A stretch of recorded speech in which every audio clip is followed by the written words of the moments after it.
Bonjour et bienvenue dans Mère d'ado sur le fil, mais pleine de ressources, le podcast qui soutient les mères d'ado à bout. Je m'appelle Frédéric, je suis coach de vie et maman d'ado moi aussi. Je suis convaincue que nous avons chacune toutes les solutions en nous pour nous épanouir dans notre vie de mère et de femme bien sûr. Mais parfois, le nez dans le guidon, on ne les voit pas. C'est pourquoi j'ai créé Libératrice de solutions, pour aider les mamans à trouver leurs solutions aux problèmes qu'elles rencontrent avec leur ado. Ici, on parle sans filtre de ce que c'est vraiment d'élever un adolescent. Les conflits, les silences, la fatigue, mais aussi le courage, l'amour et surtout les petits pas qui changent tout.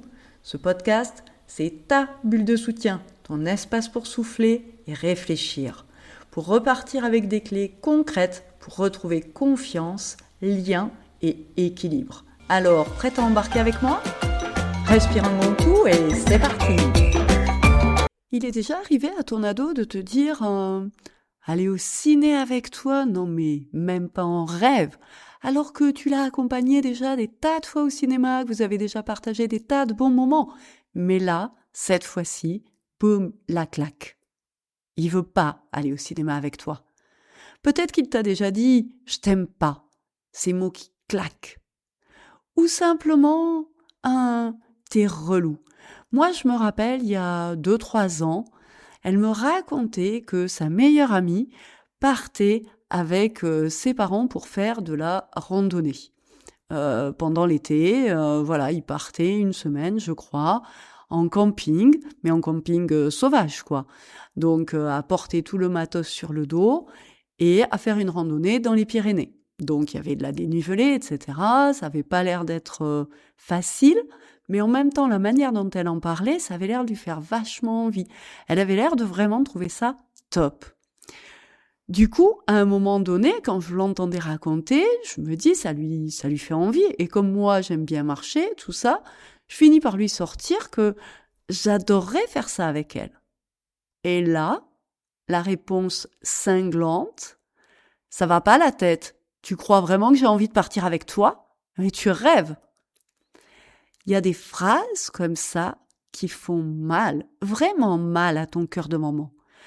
Pas parce qu'elles sont violentes, mais parce que elles touchent exactement une blessure encore ouverte.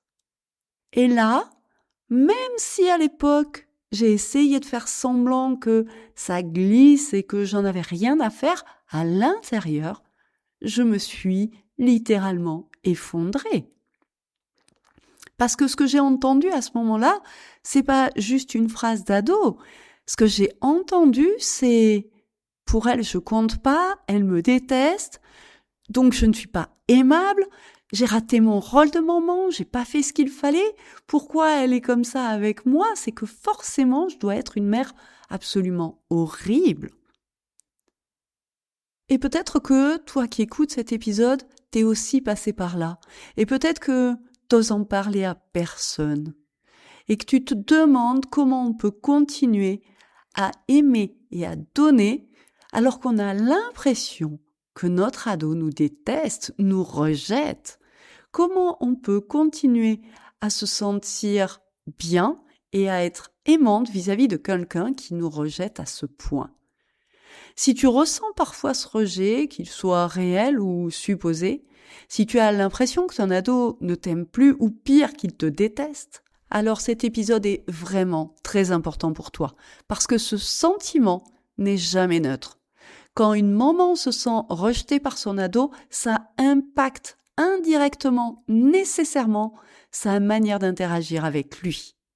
On va devenir soit plus dur, soit au contraire beaucoup plus coulante pour retrouver cet amour qu'on cherche.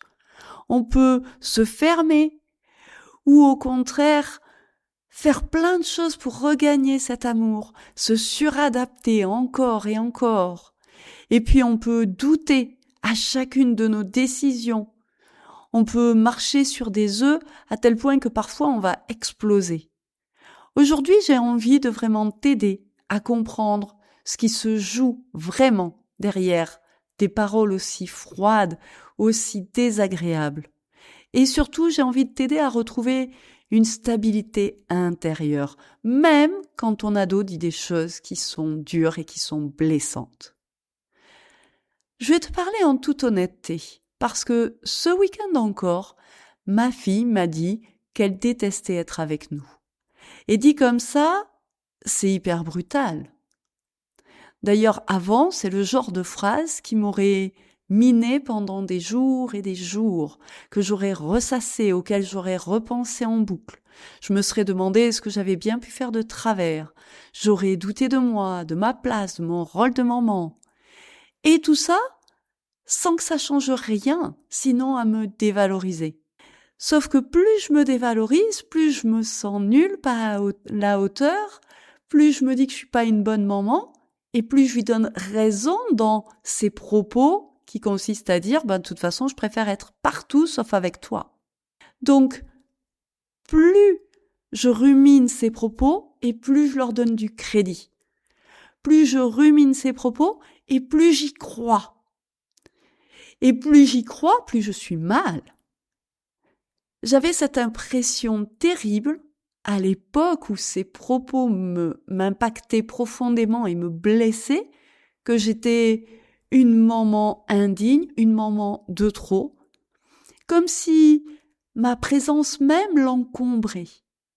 Et qu'au fond, elle serait mieux sans moi. Je compte pas le nombre de fois où je me suis dit, mais je devrais partir en fait. Je devrais quitter la maison parce que tout le monde serait beaucoup mieux sans moi. Et je sais que beaucoup de mamans vivent ça. Vivent le fait de se dire, mais si je m'en allais, mon gosse serait heureux finalement. Ou pour les mamans divorcées, je sais qu'il y en a plusieurs qui doivent se dire que finalement, leur ado serait mieux chez leur père. Mais quand tu te dis ça, quand tu penses ce genre de choses, tu te fais encore plus de mal que ton ado ne t'en fera jamais. Est-ce que ça te parle ? Est-ce que toi aussi tu passes par ces épisodes de doute, d'envie de partir loin ? Laisse-moi te dire ceci. La plupart des gens pensent que quand un ado dit quelque chose, c'est qu'il le pense vraiment. La plupart des mamans pensent qu'il est sincère quand il dit qu'il déteste son parent. Que forcément, ce qu'il dit, il le ressent au fond de lui. Et ce qu'on ne dit presque jamais aux mamans, c'est que l'ado n'a finalement pas la maturité émotionnelle pour comprendre, trier, exprimer ce qu'il vit intérieurement. Parce que finalement, son état émotionnel, c'est une tempête. Il est ballotté entre « je t'aime mais j'ai envie de me séparer de toi, je dois me séparer, t'es de trop finalement parce que moi, pour devenir adulte, j'ai besoin de prendre mes distances mais je t'aime. » Et du coup, il est ballotté comme ça entre amour et haine par moment, oui, mais c'est pas de la haine réelle, fondamentale, c'est juste qu'il a besoin de nous détester pour pouvoir se séparer. Aujourd'hui, je peux te dire avec énormément de conviction que je crois, que je sais que ma fille ne pense pas un instant ce qu'elle m'a dit ce week-end. D'ailleurs, je vais te dire, quand on est dimanche soir, qu'elle a passé tout son week-end à me dire combien elle détestait le lycée, combien elle détestait sa filière, combien ça l'a saoulée finalement de refaire et refaire encore et encore le travail du cuir et de refaire des porte-cartes et de refaire toujours les mêmes points et d'avoir des réflexions de la part de sa prof parce que c'est pas encore parfait et que donc il faut refaire encore une fois. Quand elle a passé tout son week-end à m'expliquer combien elle en a marre et que finalement on est dimanche soir et qu'elle me sort qu'elle préfère être partout, y compris au lycée plutôt que chez moi, je sais très bien que c'est faux. Au fond, c'est pas de moi dont elle parle, c'est pas de la manière dont elle est accueillie à la maison, c'est pas des règles qui peuvent lui peser à ce moment-là. Elle parle d'elle et de combien elle n'aime pas sa vie actuellement, de ses peurs, de l'avenir qui lui est très incertain parce que elle voit bien qu'elle est sur la mauvaise pente, elle voit bien qu'il y a de grandes chances qu'elle réussisse pas son année de bac pro. Elle voit qu'elle va dans le mur, elle voit qu'elle sait pas du tout où elle va aller et ce qu'elle va faire de sa vie. Donc plutôt que d'entendre quand elle me dit qu'elle préfère être partout plutôt que à la maison, plutôt que d'entendre elle me déteste, je peux entendre, interpréter ça comme elle ne va pas bien, elle n'est pas bien dans ses baskets, elle ne sait pas où elle va, elle n'est pas bien dans sa tête, elle est en pleine dépression, elle n'a pas trouvé sa place, elle ne sait pas quelle est sa voie. Et tu vois, c'est totalement différent. Et tu vois, du coup, ça a un double impact. Le premier, c'est que je vois là où est le problème réellement. Le problème, c'est pas qu'elle me manque de respect, le problème, c'est pas qu'elle est agressive, le problème, c'est qu'elle est mal. Donc, ça va me permettre d'agir dans le bon sens pour essayer de l'aider à aller mieux. Et le deuxième impact, c'est que, du coup, au lieu de le prendre comme une agression verbale qui est dirigée contre moi, je peux le prendre avec beaucoup d'empathie. Ce qui va me pousser à avoir d'autres comportements, d'autres réactions totalement différentes que quand je suis blessée et que je me sens rejetée. Ce que nos ados nous disent n'est pas la vérité sur nous. C'est le reflet de ce qu'ils ressentent, de leur trop-plein émotionnel, de leurs propres douleurs, de leurs frustrations, de leurs insécurités. Et Dieu sait qu'en ce moment, ma fille est en plein dedans. Et c'est pour ça qu'elle se remet à être agressive. Et non pas parce que les règles ont changé à la maison et parce que c'est plus dur d'être à la maison actuellement. Parce que rien n'a changé finalement. Il y a eu plusieurs semaines, plusieurs mois même, où ça se passait très bien. Où ma fille appréciait d'être à la maison, où elle pouvait le dire, où elle pouvait exprimer qu'elle était bien et où elle pouvait échanger avec moi, où on pouvait faire des trucs ensemble. Et là, on est revenu à un stade où elle ne veut plus rien faire avec moi, où elle m'envoie bouler pour un rien, où elle quitte la table 9 fois sur 10 lors des repas, à la fin du repas, sur la fin, une fois qu'elle a terminé de manger, elle part, mais elle part mécontente en m'envoyant bouler.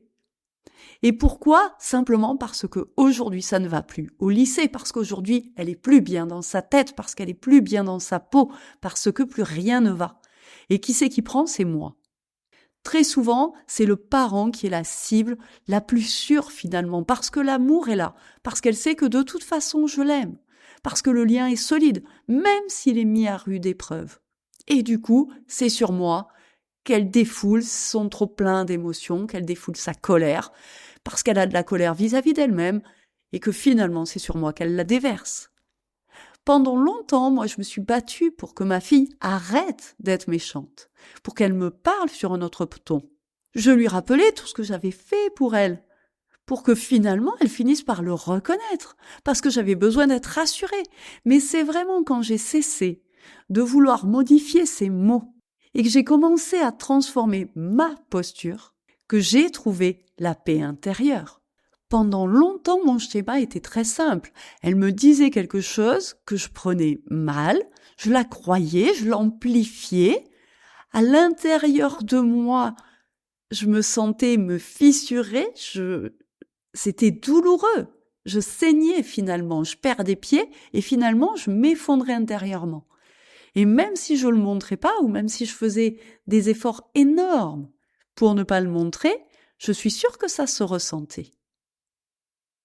Aujourd'hui, j'ai un schéma totalement différent. Quand elle me dit un truc horrible, comme là ce week-end, moi je reste stable. Et je peux même l'assurer de mon amour avec toute sincérité. Parce que je ressens encore de l'amour pour elle, parce que j'ai de l'empathie pour ce qu'elle est en train de traverser, parce que je comprends son mal-être. Ça n'excuse pas sa méchanceté, mais je comprends sa méchanceté. Je comprends qu'elle ne m'est pas destinée directement. Je comprends que ces mots ne veulent pas dire ce qu'ils expriment. Et du coup, ce qui change finalement, c'est ma posture, c'est la manière dont je réagis à ses propos, c'est la manière dont j'interprète ses propos, c'est ce que je fais de ses propos. C'est ma posture intérieure qui change.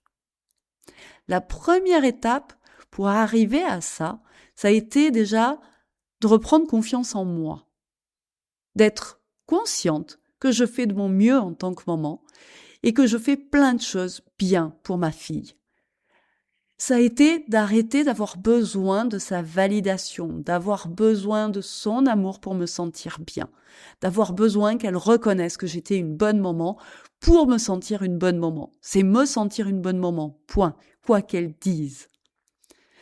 Ensuite, ça a été de comprendre que les mots de mon ado ne définissaient nullement ma valeur, ni même d'ailleurs la qualité du lien que nous avons.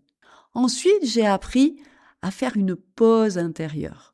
Mais ça, quand t'es au bout du rouleau, quand t'es fatigué, c'est extrêmement difficile parce que t'es dans la réaction immédiate. Et quand ton ado te sort un truc, forcément, t'as qu'une envie, c'est de répondre du tac au tac. Et tu vas pas avoir la capacité émotionnelle de réguler. Ça va être immédiatement, je suis blessée, j'ai tristesse qui appuie sur le bouton, finalement. Ou j'ai colère qui prend les commandes. Tu sais, pour reprendre l'image de vice-versa, ce dessin animé que moi j'adore personnellement, que j'ai vu plein de fois parce que je trouve qu'il est très clair et il montre parfaitement comment ça peut fonctionner au niveau de notre cerveau quand on est débordé par nos émotions ou quand on les met, tu sais, dans un coin et qu'on veut pas les entendre. Comme tristesse qui est mise dans son cercle et puis joie qui lui dit « tu bouges pas là, quoi ». Tu vois ce que je veux dire ? Ça marche pas. Donc, pour changer ta posture intérieure, la première étape, c'est déjà de reprendre confiance en soi. Et ce, quoi que dise ton ado. Ensuite, c'est faire une pause intérieure pour ne plus répondre du tac au tac. Et enfin et surtout, c'est changer de place. C'est passer de la maman blessée, de la petite fille rejetée, de la femme qui a besoin d'amour, de validation, de reconnaissance, à une adulte stable, capable de contenir la tempête. J'ai pas changé mon ado, j'ai changé ma posture et c'est ça qui a tout changé pour moi. En fait, je t'invite à voir ça comme si t'étais le phare dans la tempête. Ton ado, c'est la mer agitée, le vent, les embruns. Et la maman, toi, tu es le phare. Le phare, il n'éteint pas la tempête. Il n'empêche pas le vent de souffler. Par contre, il reste allumé coûte que coûte. Il reste stable, il est visible, il est constant. Et c'est cette stabilité qui va sécuriser même quand ton ado t'envoie balader et dit qu'il préférerait être seul, qu'il préférerait vivre ailleurs, etc. Alors la prochaine fois que ton ado a des propos désagréables, désobligeants, cassants, je vais t'inviter à essayer de juste faire une pause et de regarder à l'intérieur de toi ce que ça déclenche. Qu'est-ce qui est blessé ? Juste respirer et observer ce qui se passe en toi. Et choisir consciemment la posture d'adulte que tu veux être. Et puis, si tu sens que c'est trop dur, si tu sens que ce sujet touche vraiment profondément à quelque chose en toi de particulièrement sensible, de blessé, si tu as envie d'être accompagné, d'aller plus loin, pour retrouver cette stabilité intérieure dont je t'ai parlé, je t'invite à réserver ton appel découverte avec moi. Je te mets le lien en description de cet épisode. Changer ta posture intérieure peut vraiment tout changer. L'adolescence va pas devenir plus facile, plus simple, parce qu'un ado c'est compliqué, parce qu'un ado ça tempête, parce qu'un ado ça teste, parce qu'un ado ça a besoin de se séparer, ça va gueuler, ça va s'énerver. Mais par contre, ce que je peux t'assurer, c'est que si ta posture change, ta manière de vivre cette période difficile va être totalement différente. Et elle peut être, du coup, beaucoup plus sereine. Pour conclure, j'ai envie de te dire que ce que ton ado dit ne définit pas l'amour qu'il te porte. Par contre, la posture que tu incarnes, elle peut vraiment tout changer. Parce qu'une maman apaisée, c'est une famille transformée. Merci d'avoir écouté cet épisode de Mère d'ado sur le fil, mais pleine de ressources. Si cet épisode t'a plu, pense à t'abonner et pourquoi pas le partager avec une maman dont tu sais qu'il lui sera utile. Tu veux aller plus loin ? Abonne-toi à ma newsletter pour recevoir conseils et soutien directement dans ta boîte mail. Et surtout, n'oublie pas, chaque jour, tu fais de ton mieux et ça, c'est déjà énorme. À très vite pour un nouvel épisode.